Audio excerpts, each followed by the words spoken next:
Kimte moved like a shadow through the broken streets of Seoul. The morning sun cast long, dark lines across the empty roads where cars sat burned and twisted like metal skeletons. He stepped carefully around the pieces of glass and concrete that covered everything. The city had been dead for 3 years now, but Tae still remembered when these streets were full of people and noise and life. He was 19 years old, but looked older. The hard years had made his face thin and his eyes sharp. Like a wild animal that never stops watching for danger, his black hair was long and dirty, and his clothes were torn from crawling through ruins.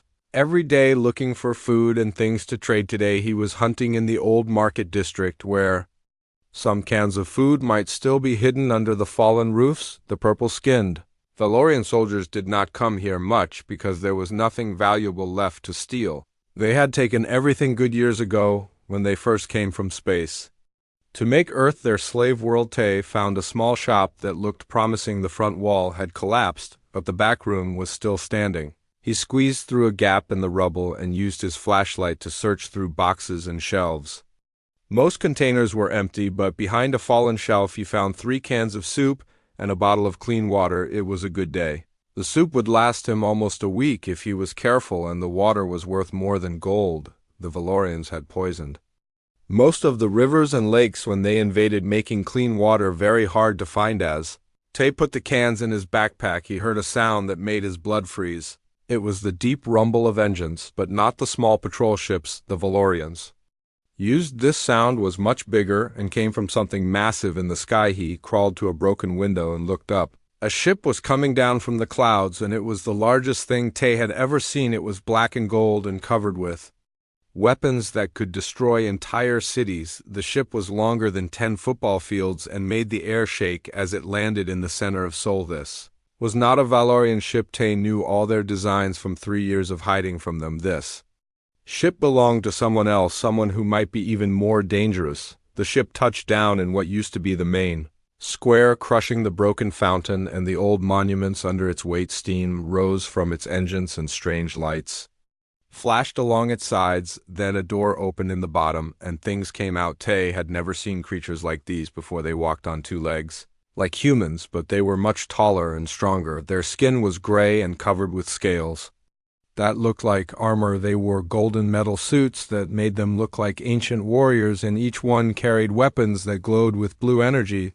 The leader was the biggest and most frightening of all. He had 4 arms instead of 2, and his head was shaped like a triangle with rows of sharp teeth that showed when he smiled. He looked around the dead city like he owned it and made a gesture with one of his hands. More creatures came out of the ship. These ones were smaller and carried strange devices that beeped and flashed. They spread out through the streets, scanning everything with their machines like they were looking for something specific. Tae knew he should run right now, but he was too scared to move. The creatures were between him and all the ways out of the area. If he tried to leave now, they would see him and catch him. So he stayed hidden behind the broken wall and watched. One of the smaller creatures came very close to his hiding place. It stopped right outside the ruined shop and held up its scanning device. The machine started beeping faster and faster until it was making a high screaming sound.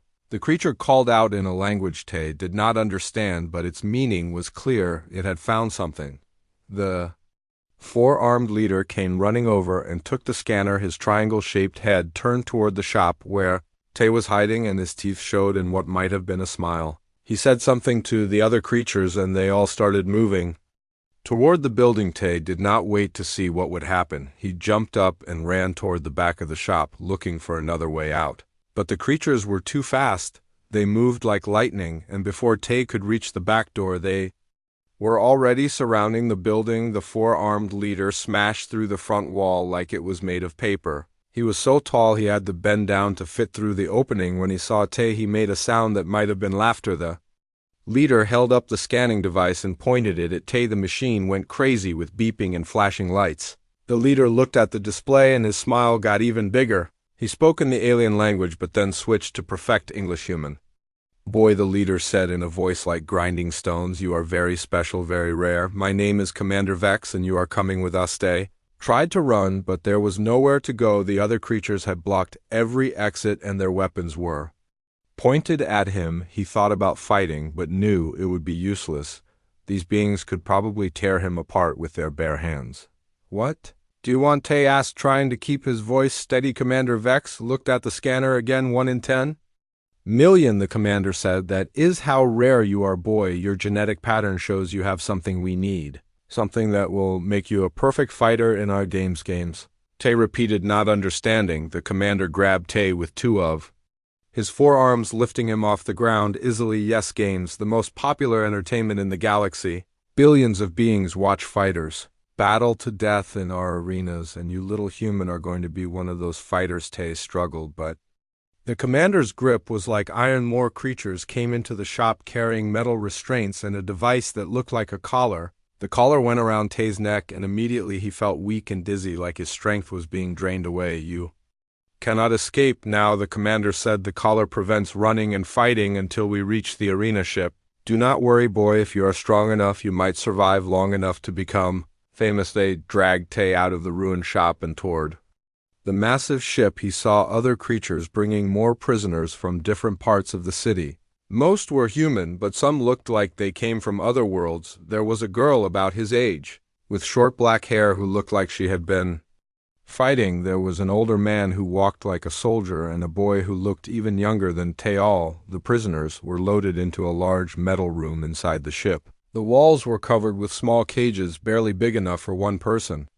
Tay was shoved into a cage next to the girl with short hair. As the ship began to rise into the sky, Tay pressed his face against the small window in his cage. He watched Earth get smaller and smaller until it was just a blue dot among the stars. He had never been in space before, and even though he was terrified, he could not help staring at the beautiful and frightening darkness that surrounded them. The girl in the cage next to him spoke quietly. "My name is Park Min," she said. "I was captured from Mars colony 2 days ago." Tay looked at hers. She had scars on her hands and arms that looked like they came from fighting. "What are these games they talked about?" he asked. Min looked at him with sad eyes that had seen too much. "They make us fight other beings for entertainment," she said. "Sometimes against wild animals, sometimes against each other. The ones who win get to live another day. The ones who lose die while crowds cheer." Tay felt his heart sink. "How many people survive?" "Not many," Min said. "But some do, the ones who are smart and fast and willing to do anything to stay alive." Tay looked out the window at the stars again. Somewhere among all those points of light was an arena where he would have to fight for his life against creatures he had never imagined. He thought about the empty streets of Seoul and wondered if he would ever see Earth again. The ship flew deeper into space, carrying its cargo of prisoners toward whatever horrible fate waited for them. The journey through space took 2 weeks, and every day felt like a year to Tay. The alien ship moved through the darkness between stars while the prisoners sat in their metal cages eating gray paste that tasted like dirt and drinking water that smelled like chemicals. Tay learned more about his fellow captives during the long, boring hours.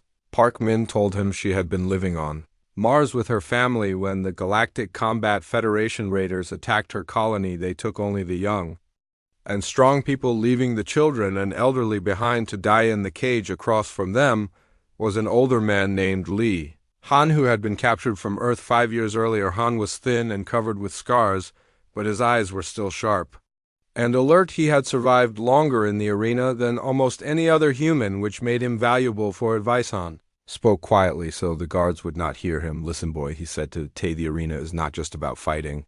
It is about entertainment. The aliens want to see blood and death, but they also want a good show. If you can make the crowd love you or hate you, it does not matter which, then you have a better chance of staying alive." What do you mean?" Tay asked. Han pointed to the scars on his arms. "Each mark tells a story. Every fight I survived because I gave the audience what they wanted. Sometimes I played the hero who fights with honor. Sometimes I was the villain who fights dirty, but I always made sure they remembered my name." Min leaned closer to hear better. "What about the other fighters?" she asked. "Are they all prisoners like us?" "Some are," Han said, "but others choose to be there. The arena offers huge rewards to winners: money, fame, power across the galaxy. Some beings from warrior cultures see it as the ultimate test of strength. They volunteer to fight a younger prisoner named Choi." Bin spoke up from his cage. He had been a soldier before his capture and still carried himself like a military man. "What about escape?" he asked. Can we get away from this place? Han shook his head slowly. The arena is on a space station called Nexus Prime.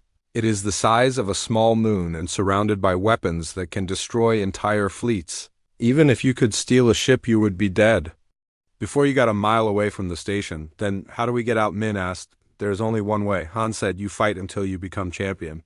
Then you have enough power to negotiate your freedom, but that means beating Morgoth the Destroyer, and no one has ever done that. Tell us about Morgoth Tay. Said Han was quiet for a long time, like he was remembering something terrible. Morgoth comes from a planet called Krax, where the gravity is 10 times stronger than Earth. That makes him incredibly strong and fast. He stands 9 feet tall and his skin is like natural armor. His blood is acid, so even if you cut him, the blood can kill you. How many fighters has he killed? Been asked. Over 203 years. Han said he does not just kill them either. He makes it slow and painful because the crowd loves it. Some fighters he tears apart piece by piece. Others he melts with his acid blood. The worst part is that he is smart. He studies every opponent and finds their weakness. The conversation was interrupted when the ship suddenly shook and began to slow down. Through the small windows they could see lights getting brighter as they approached their destination. Nexus Prime looked like a giant metal city floating in space. It was covered with towers and domes and flashing signs in alien languages. The ship docked with a loud crash and alien guards came to collect the prisoners. They were marched through long metal corridors that smelled like oil and fear the walls were covered with. Screens showing highlights from arena fights. Tay saw creatures he did not recognize tearing each other apart while crowds of aliens cheered. They were brought to a processing center where each prisoner was given a number instead of a name. Tay became Fighter 47,291, which was tattooed on his arm with a device that burned like fire. Medical machines scanned their bodies and recorded their strength, speed, and other measurements. A floating blob of gas spoke to them in a voice that sounded like static. Welcome to Nexus Prime. It said, I am Quex, your announcer. You are now property of the Galactic Combat Federation. Your job is to fight and die for the entertainment of trillions of viewers. If you win fights, you get better food and living conditions. If you lose, you die. It is very simple. The prisoners were then taken to their permanent cells deep inside the station. The corridors were dark and filled with the sounds of other fighters training or crying or screaming from nightmares. Tay was put in a cell that was barely big enough to lie down, and the walls were covered with scratches from previous occupants who had tried to claw their way out. His neighbor in the next cell was Li Han, who had been separated from them during processing.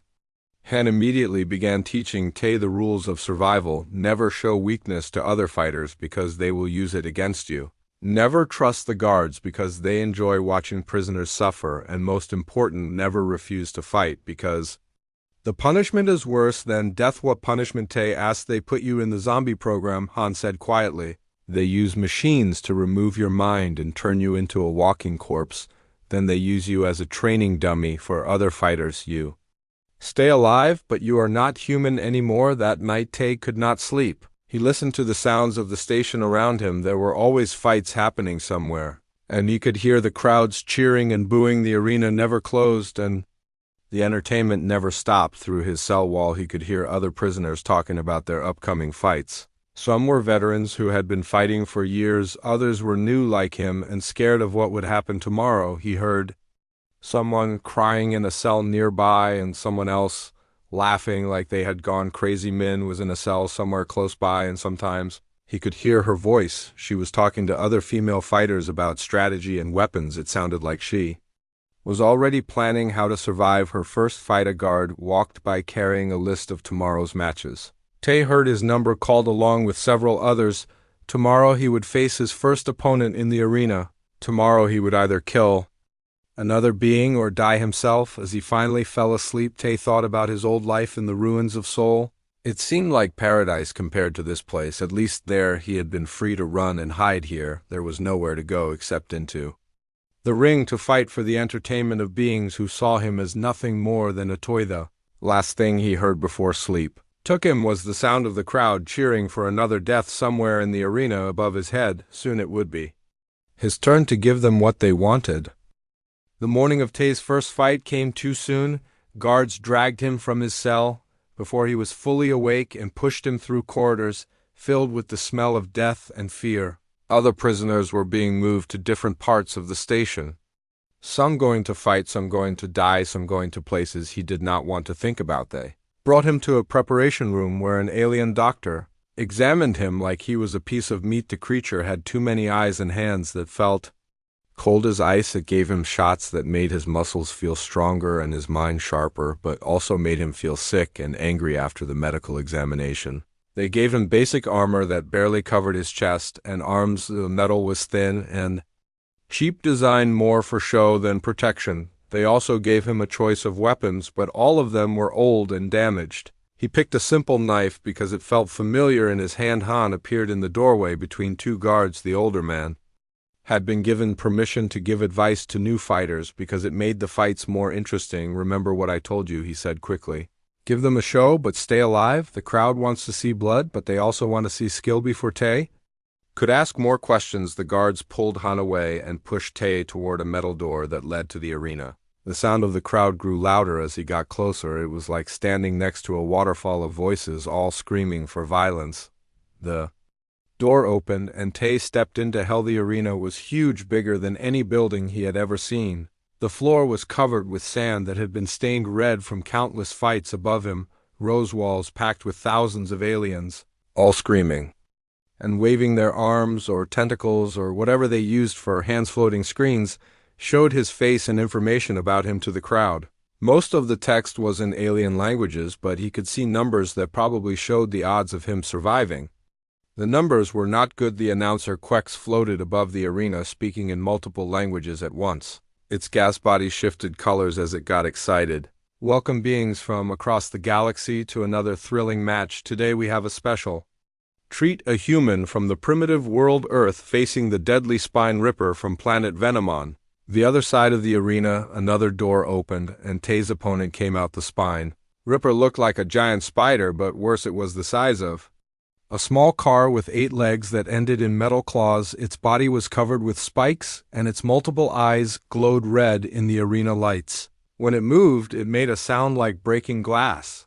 The crowd went crazy when they saw the creature. They knew what it could do, and they wanted to see it tear the human apart. Betting screens around the arena showed odds of 100 to 1 against Tay. Nobody expected him to last more than a few seconds. Quex continued its announcement. "The Spine Ripper has killed 17 opponents in the last month. Its metal claws can cut through steel, and its speed is unmatched. The human has no experience and carries only a simple blade. This should be over quickly." A horn sounded, and the fight began. The Spine Ripper immediately charged across the sand, moving faster than Tay thought possible. Its claws reached for him while its mouth opened to show rows of needle-sharp teeth. Tay threw himself to the side, barely avoiding the first attack. The creature spun around and came at him again. This time Tay was ready. He had been watching how it moved and noticed something important.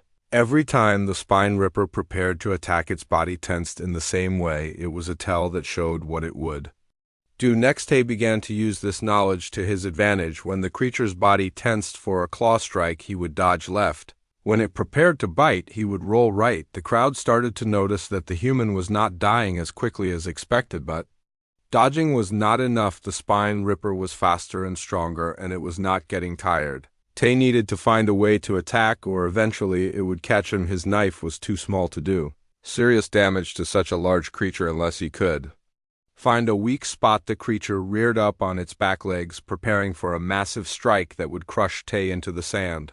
As it raised its front claws high in the air, Tay saw what he needed. The creature's belly was not covered with armor like the rest of its body. It was soft and vulnerable. Tay moved faster than he had ever moved in his life. Instead of dodging away from the attack, he ran directly toward the creature. The crowd gasped, thinking the human had finally panicked and made a fatal mistake. Even the Spine Ripper seemed surprised by this suicidal move, but Tay was not panicking. He slid under the creature's raised claws and drove his knife upward into its soft belly. The blade went deep, piercing vital organs. The Spine Ripper let out a scream that sounded like metal being torn apart. Then it collapsed on the sand, its multiple eyes going dark. The arena fell completely silent. Nobody had expected this. Nobody had bet on the human winning in such a dramatic way. Tay stood over the dead creature, breathing hard and covered in its strange blue blood.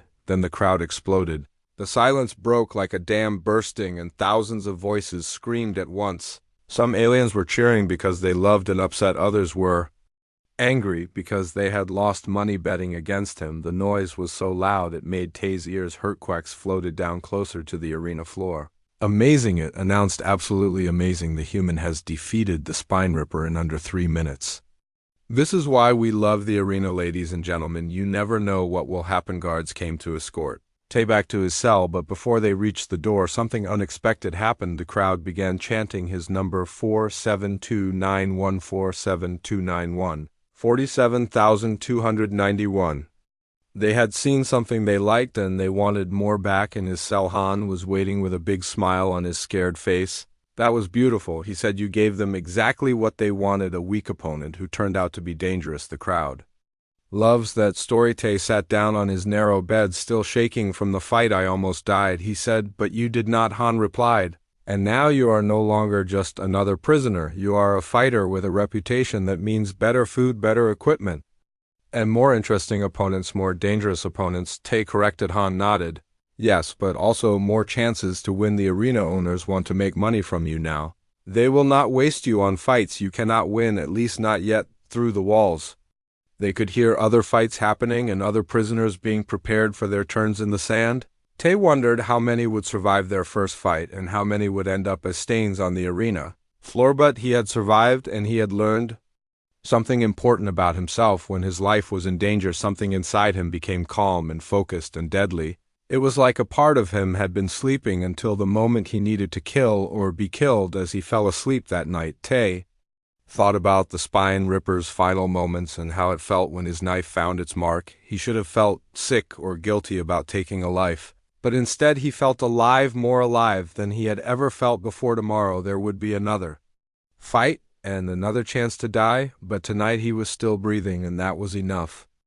6 months passed, and Tay was no longer the scared boy who had been dragged from the ruins of Seoul. He had fought 37 battles and won them all. Each victory taught him something new about killing and surviving and the dark art of giving crowds what they wanted to see. His cell was now bigger and had actual furniture instead of just a metal floor. He earned better food and clean water and even books to read during the long hours between fights. The arena management had noticed that educated fighters gave better interviews, and interviews meant more viewers and more money. Park Min had survived her early fights too, and they were allowed to spend time together in a common area where successful fighters could talk and plan. She had become deadly with energy weapons and developed a reputation for finishing fights quickly and efficiently. The crowd called her the Silent Death because she never spoke during battles. They sit together now in the fighters' lounge, eating real meat instead of the gray paste given to new prisoners around them. Other successful gladiators from different worlds shared stories and advice. There was Jorik, a lizard creature from the desert planet Sandos, who fought with twin swords. There was Vera, a blue-skinned woman from the ice world Cryos who used freezing weapons, and there was Nam Su, the young human boy who had learned to fight with his bare hands. Today, we faced the promotion trials. Min said quietly she had been selected to fight for advancement to the next level of the arena hierarchy. 3 wins against veteran fighters would move her up to face more dangerous but also more famous opponents. Tay nodded. I have mine next week, he said. The arena managers want to see if I am ready for Guardian level opponents. Guardian level was where fighters became real celebrities. Their faces appeared on posters across the galaxy and their fights were broadcast to billions of viewers. The pay was better, the equipment was advanced, and the opponents were the deadliest creatures in known space. Han joined them at their table, carrying news from the lower levels. A new group of prisoners arrived yesterday, he said. More humans from the outer colonies. The Galactic Combat Federation is expanding their raids. Why so many humans lately? Min asked. Han looked around to make sure no guards were listening. I heard rumors from the alien staff, he said quietly. Humanity is becoming popular with arena audiences. We are unpredictable in ways other species are not. Most fighters rely on instinct and training, but humans improvise and adapt. The crowds love not knowing what will happen next. That evening, Tay watched recordings of his upcoming opponents on the screens in his cell. The first was Crag the Berserker, a massive warrior from a high-gravity world who relied on pure strength and rage. Crag had killed 43 opponents by crushing them with his bare hands. The second opponent was Silax the Poison Master, a snake-like creature, who used deadly toxins and could move like liquid. His victims died slowly and painfully, which made for dramatic television. The crowd always cheered when Silax fought because his kills were artistic. The third was the most dangerous, Vorthak the mind reader, who could sense his opponent's thoughts and predict their moves. Vorthak had never lost a fight because he always knew what his enemy would do before they did it. Fighting him was like playing chess against someone who could see all your pieces, but Tay had learned things during his months in the arena that gave him hope. Human minds work differently than most alien brains. While creatures like Vorthak could read thoughts and emotions easily, humans could sometimes think in ways that confused psychic abilities. The day of his first promotion fight arrived, and the arena was packed with spectators who had come to see if the human could advance to the next level. Betting was heavy, but this time the odds were not so bad. Against Tay, his reputation had grown, and some aliens were willing to risk money on his Servavakrug. The Berserker entered first, and the crowd roared its approval. He stood 8 feet tall with muscles like steel cables and skin that looked like stone armor. When he beat his chest, the sound echoed through the arena like thunder. Tay entered from the opposite side. Carrying weapons he had earned through previous victories, he had chosen a plasma blade that could cut through almost anything, and light armor that would let him move quickly. The strategy was simple: stay away from Crag's hands and find a way to use the bigger fighters' strength against him. The fight began, and Crag charged like an angry bull, his massive fists swung at Tay with enough force to shatter bones. But Tay had learned patience from his previous battles. Instead of trying to match strength with strength, he danced around the bigger fighter, letting Crag tire himself out with missed attacks. The crowd grew restless. They wanted to see blood, not dancing, but Tay ignored their boos and focused on his plan. Crag was strong, but he was also predictable. Every attack followed the same pattern, and every miss made him angrier and less careful. After 10 minutes of this game, Tay saw his chance. Crag overextended himself with a massive punch that left him off balance. Tay moved behind the Berserker and used his plasma blade to cut the tendons in Crag's legs.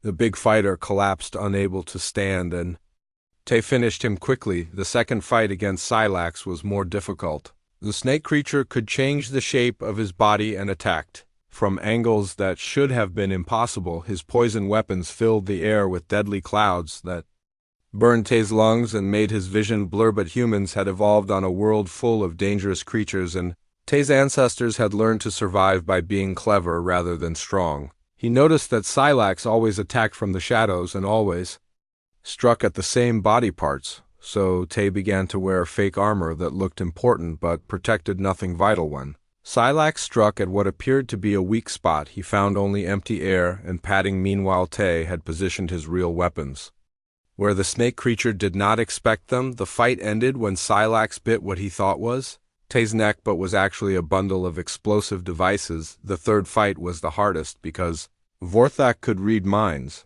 but Tay had a plan that he had been practicing for weeks. Instead of trying to hide his thoughts, he flooded his mind with noise. He thought about everything at once: his childhood on Earth, his friends in the arena, random songs and memories and fears all mixed together. The mental chaos confused Vorthak, who could not sort through the jumbled thoughts to find Tay's real intentions. For the first time in his career, the mind reader was fighting blind. He tried to use his other senses, but it was too late. Tay had already adapted his fighting style to work without planning each move in advance. The fight became a dance of pure instinct, with both fighters reacting instead of thinking. Tay let his body move without conscious control, the way he had learned to do during his early survival days in Seoul. His hands found Vorthak's weak spots without his mind telling them where to strike. When it was over, Vorthak lay dead in the sand, and Tay stood victorious once again. The crowd gave him the loudest cheer he had ever heard. They had witnessed something special, a human mind working in ways that even advanced alien science could not predict. Back in his cell that night, Tay received a message that changed everything. He had been selected to challenge the Guardian level fighters, the elite warriors who guarded the path to championship fights. His first opponent would be announced soon, but he already knew it would be unlike anything he had faced before. Men visited him that evening, having won her own promotion. fights, they sat together in comfortable silence, both understanding that they were now on a path that led to either ultimate victory or certain death. The amateur levels were over, and the real test was about to begin. Through his window, Tay could see the stars, and somewhere among them was Earth, where his stored. He wondered if anyone there knew what had happened to the orphan boy who used to scavenge in the ruins. Now he was one of the most famous fighters in the galaxy, and his battles were watched by billions of beings, but fame meant nothing if he could not survive what came next. The Guardian level was where fighters either became legends or became dead, and Tay was about to find out which one he would be. 2 years had passed since Tay first entered the arena, and he was no longer the same person the scared orphan from Soul had died somewhere between his 10th and 20th kill. What remained was something harder and more dangerous, a predator who understood that survival meant becoming the thing others feared. His reputation had spread across the galaxy, and aliens from distant worlds placed bets on his fights. His face appeared on merchandise, and his combat techniques were studied in military academy. Sponsors paid millions of credits just to have their logos on his armor.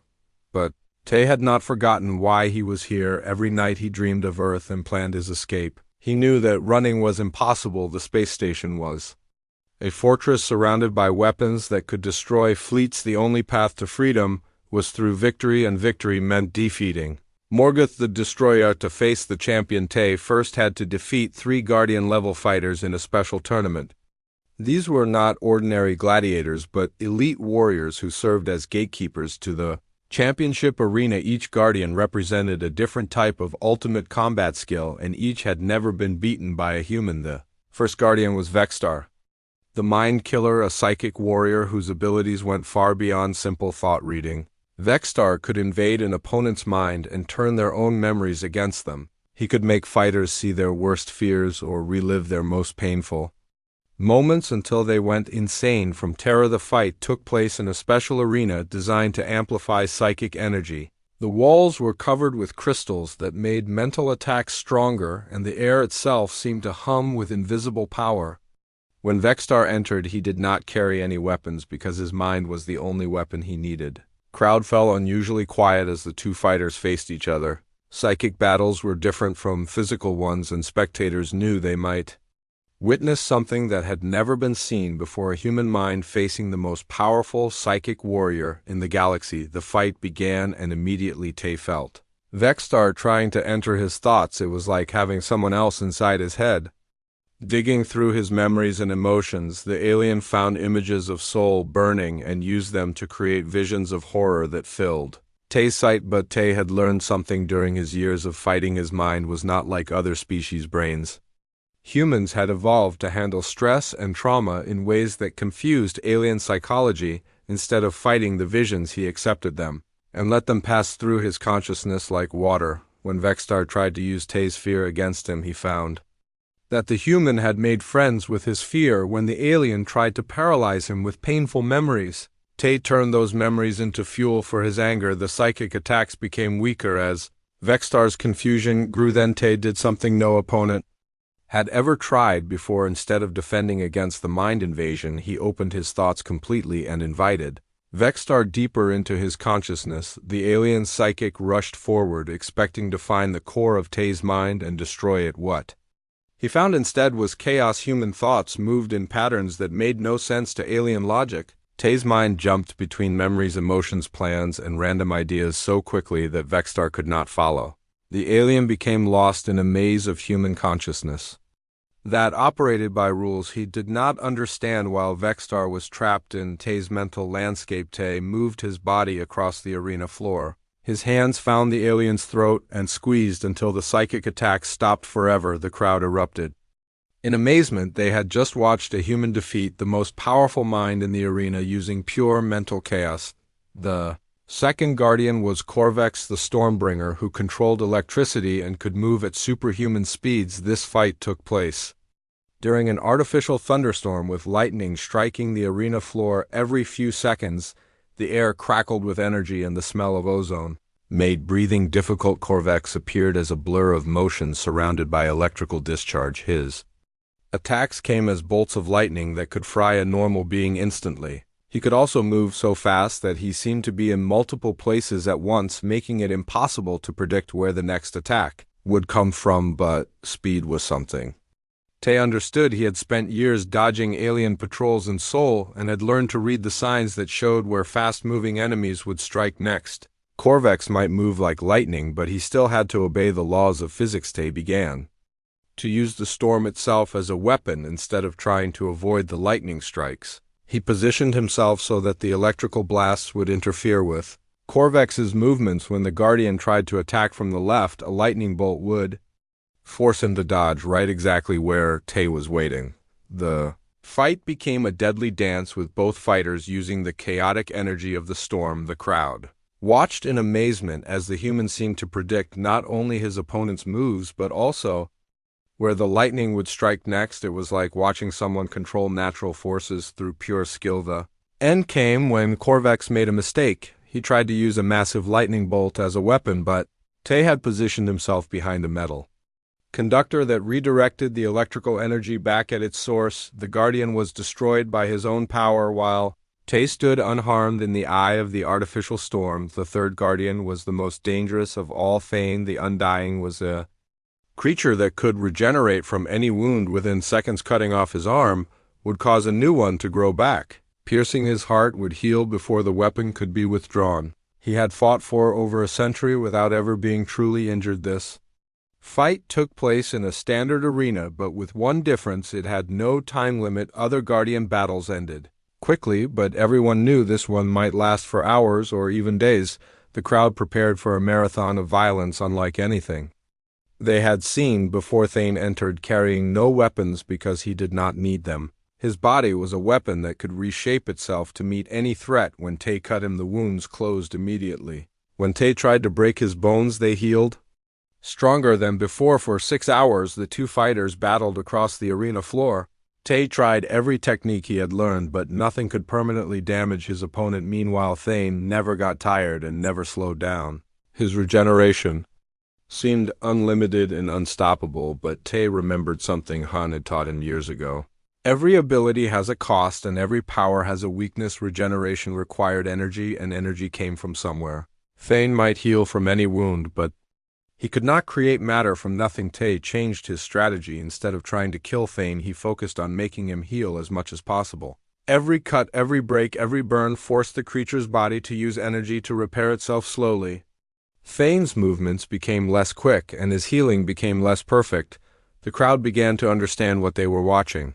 This was not just a battle of weapons or skill, but a contest of endurance and resource management. The human was trying to exhaust an opponent who had never been exhausted before. After 8 hours of continuous fighting, Thane's healing finally began to fail. A cut on his arm took 10 seconds to close instead of 1. A broken rib stayed broken for almost a minute. The creature's legendary regeneration was running out of fuel. Tay pressed his advantage, striking faster and harder than ever before.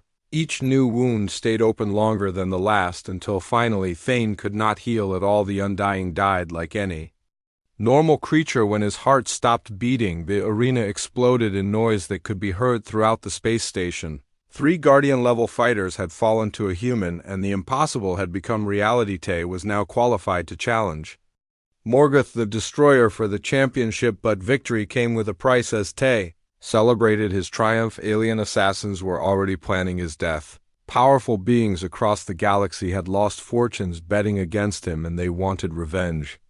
Crime bosses who controlled fixed fights saw him as a threat to their profits. Military leaders worried that human fighting techniques might spread to their enemies. That night, as Tay slept in his cell, killers came for him. They moved through the corridors like shadows, carrying weapons designed to kill silently and leave no evidence, but years of arena combat had sharpened Tay's senses to superhuman levels. He woke before they reached his door and was ready when they entered. The assassins were skilled, but they had made one mistake. They assumed he would fight like a gladiator in an arena. Instead, Tay fought like a survivor from the ruins of Seoul, using every dirty trick and hidden advantage he could find. When morning came, 4 dead assassins lay in his cell, and Tay understood that his real enemy was not just Morgoth, but the entire system that kept the arena running. They would try to kill him before he could face the champion, because they knew something that terrified Thema. human might actually win. The championship fight was announced for the following week, and betting opened across the galaxy. For the first time in 3 years, someone had a real chance of defeating Morgoth, and the entire entertainment industry was preparing for the biggest event in arena history. Tay spent his final days training and planning, but mostly he thought about home. Somewhere among the stars was Earth, where his journey had begun. Soon he would either be dead or free, and either way, his story would finally reach its end. The day of the championship fight arrived with fanfare that shook the entire galaxy. Ships from every corner of known space docked at Nexus Prime, carrying spectators who had traveled for months just to witness this historic battle. The space station struggled to handle the crowds as beings of every species imaginable pushed through corridors designed for half their number. 50 billion viewers across the galaxy prepared to watch on their screens while betting reached levels that crashed several planetary economies. The question was not whether it would be entertaining, but whether the impossible might actually happen. Could a human orphan from a backwater world defeat the greatest gladiator in galactic history? In his cell, Tay sat quietly, preparing his mind for what might be his final fight. He had studied every recording of Morgoth that existed, analyzing the champion's techniques and looking for weaknesses that others had missed. The alien was faster, stronger, and more experienced. But Tay had found something that gave him hope. Morgoth had never faced a human before, and humans fought differently than any other known species. While most beings relied on patterns and instincts, humans could adapt and improvise in ways that confused even advanced combat computers. This unpredictability might be the only advantage Tay would have. Park Min visited him one last time, bringing news from the other fighters. The entire prison population was watching, and even aliens who hated humans were beginning to hope that one of their own oppressors might finally fall. Today you fight for all of us, she said quietly. Not just humans, but every being who was stolen from their home and forced to kill for entertainment. Tay nodded, understanding the weight of what she meant. This fight was bigger than his personal desire for freedom. It had become a symbol of resistance against the entire system that treated sentient beings as toys for the amusement of the powerful. Guards came to escort him to the preparation chambers, where he would receive his final medical examination and choose his equipment. The corridors were packed with reporters from news organizations across the galaxy, all trying to get interviews or footage of the challenger. The medical examination was more thorough than usual because the arena management wanted to ensure Tay was in perfect condition for the fight. They could not afford to have the biggest event in their history ruined by injury or illness. The alien doctors scanned every part of his body and declared him ready for combat. For equipment, Tay made choices that surprised the experts. Instead of the advanced energy weapons and heavy armor that most championship fighters preferred, he selected simple gear that allowed maximum mobility: a basic plasma sword, light, flexible armor, and nothing else. The experts called it suicide, but Tay had his reasons. Meanwhile, in another part of the station, Morgoth was preparing for what he expected to be an easy victory. The champion had watched recordings of Tay's fights and was not impressed. The human was skilled for his species, but no human had ever possessed the strength, speed, and natural weapons that made Morgoth unbeatable. The arena had been modified specifically for this fight. The floor was larger, with multiple levels and hidden obstacles designed to make the battle more spectacular. Weapons racks were positioned around the edges, so fighters could grab new equipment during combat, and the ceiling had been open to show the stars beyond. As fight time approached, both combatants were brought to waiting areas beneath the arena floor. The sound of the crowd above was so loud that conversation was impossible. Millions of voices screamed and chanted in hundreds of different languages, creating a noise that seemed to make the station itself shake. Quacks. The announcer floated above the arena, speaking to the largest audience in entertainment history. Welcome, beings from across the galaxy, to the fight of the millennium. Today, we crown a new champion or witness the continuing reign of the most dominant gladiator who ever lived. Morgoth entered first, and the crowd response was deafening. The champion stood 9 feet tall with natural armor that gleamed under the arena lights. His 4 massive arms carried twin war axes made from the bones of his first victims, and his red eyes glowed with anticipation of another kill. He raised his weapons to acknowledge the crowd and roared a battle cry. That could be heard throughout the station. This was his domain, and he was its undisputed master. Every step he took left footprints in the arena sand, and every breath he exhaled created small clouds of steam. Then Tay entered from the opposite side. The contrast was striking. Where Morgoth was massive and armored, Tay appeared small and vulnerable. His simple equipment looked like toys compared to the champion's bone axes, and his human frame seemed impossibly fragile next to the alien's bulk. But something in